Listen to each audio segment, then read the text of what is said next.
Hello and welcome back to my craft room. Well, my head's spinning. This is the third video I've made, or I'm starting to make, in just this afternoon, because I've got a few things to catch up on. We've had a hectic few days one way and another. So last week I turned 61 and I've been doing a slow stitching project which I've called Celebrating 61. I was born in 1961. I am 61 years old. I'm making a silk patchwork out of 61 little pieces of silk, and each one will feature one of 61 things I want to celebrate, things that make me smile, that I'm grateful for, that I'm just happy about, that I appreciate in my life at 61. So I thought it would be fun to do a paper version as well for people who might be watching who like the idea but don't like to sew.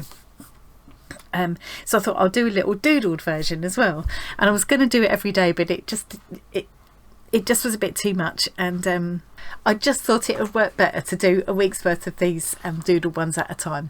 Now, the first 3 days I did start doing it, and these are the ones. So the very first one that came out just completely coincidentally was sewing, or stitch actually, and then I think it was warmth, and then cooking. And well, they were all right. I struggled with the cooking one. In the end, having done these first three, I decided that trying to replicate these little icons, kind of symbols that I've done for each of the things I want to celebrate, is just too much on this tiny space. But I do quite like playing around with words on letters on the paper. So what I'm going to do is make my little paper patchwork just the words. They're not going to be in any particular order, but what I will try to do is echo the colour that I randomly picked. So for the fabric version, I've got 61 pieces of silk in all different colours in there already cut out, and I've also got all of the paper prompts, so I'm putting one of them randomly every day. And I think for the paper version, I'm going to try and make the kind of the background colour echo the colour of fabric I ended up using. I hope that's making some kind of sense. So I managed to lose one of the little prompts already, but for my first week, I think I started with stitch, then it was warmth, then cooking, I think maybe flowers was next, then National Trust, which was the acorn. That's really for historical sites, and so buildings, gardens, places of interest, and the charities that work so hard to preserve those places for us to enjoy and learn from and visit. And then the last one yesterday was bees. So that's my first week. The one that's missing from there was garden. So that kind of meant my garden, my wonder at the fact that you can throw a little knobbly brown seed in a pot full of earth, and within that seed is the potential to grow into vegetables or flowers or herbs or whatever. So yeah, these are all things that mean a lot to me. That's my one pulled ready for tomorrow, so that'll be next week's. So now Dolores suggested, he's one of my friends here on YouTube, she suggested putting a little colour around each of the prompts as I pull them to remind me what colour they were. Now that would have been a really good idea had I remembered to do it, but so what I'm going to do is just jot it on here now, and then I mustn't forget the garden one, which is just like a pot with seeds like this. So that's a kind of raspberry. There are also two different sizes of pieces, so the prompts are all square, but the squares are either 8x5 or 5x5, and I've made my little pieces of paper that I'm going to use for my paper version. I've made them half the size, so the rectangle is 2.5 by 4, is that right? Yeah, 2.5 by 4, and the little square is 2.5 by 2.5. It's more or less like an inchy. So I need, I think I'm gonna write them on here. Can always end up on the back, can't it? So garden, was raspberry, turquoise and pink, and the last one, oh, stitching.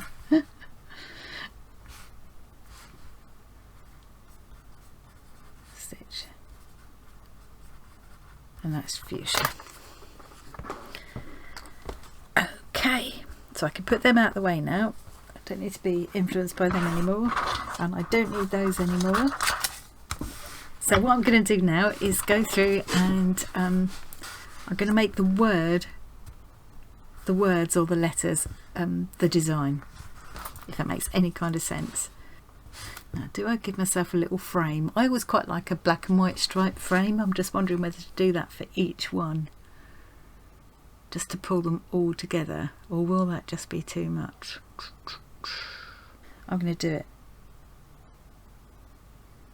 So I'm going to draw myself a little frame. It's all a bit wonky, I don't mind that. Let's see if I can get you a bit nearer.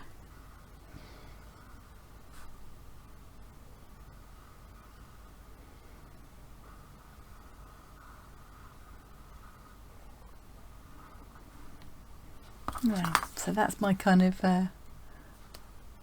wonky letters. Yeah, quite like. I think that could be quite cute. Cooking. So for some of these where you've got a longer word, I can either do the words very narrow. Still can't quite decide about this frame. Yeah, I'm going to stick with it. I'm going to do the frame on every one. So here's my little frame. I might try and do it slightly neater when I go in with a pen, but probably not much. So I can either do my letters very, very tall and thin, or I could split this up. Yeah, I might split it up just to make it more interesting. So if I split it like that, then I can go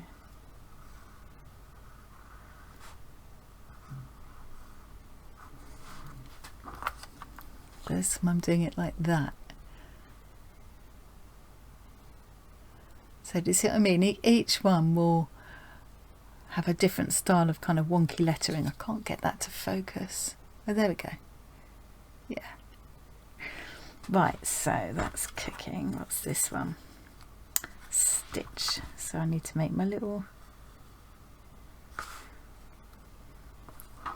frame. Now for stitch, I could do something clever and make the word stitch in stitching. That might be quite fun. It's a very small space.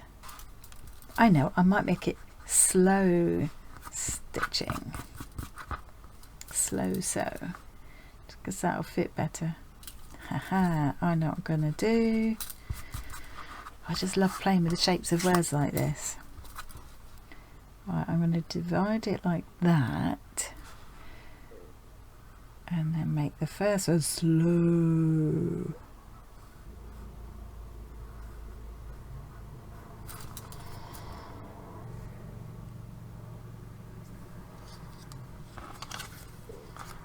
This one was garden. So let's do my frame.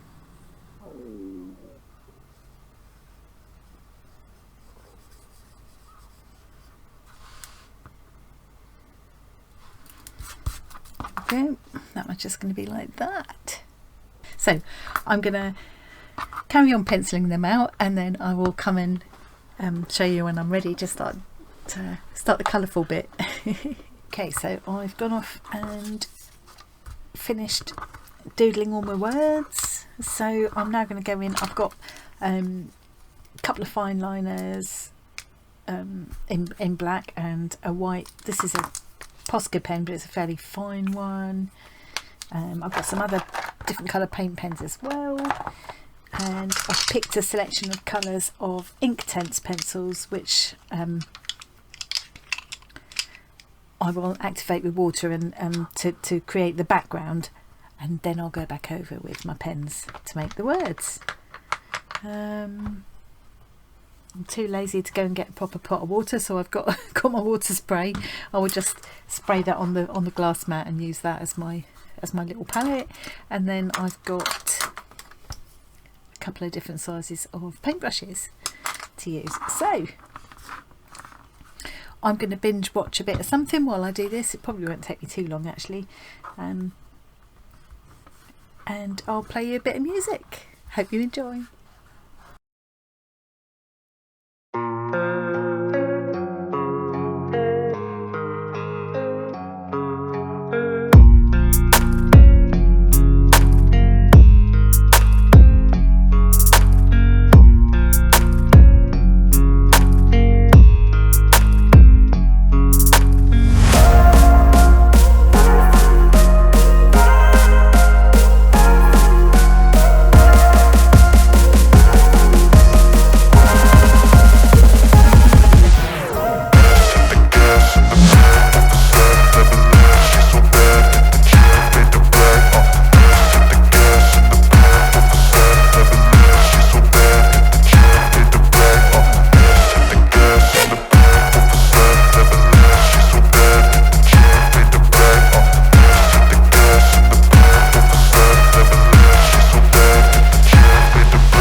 That's my first week. 1, 2, 3, 4, 5, 6, 7. Yes, I have got them all. Yeah, I'm quite happy with that actually. It's quite fun to play with all the different types of lettering, and I think as time goes on I'll try out lots of other ways of playing with lettering. It's really quite challenging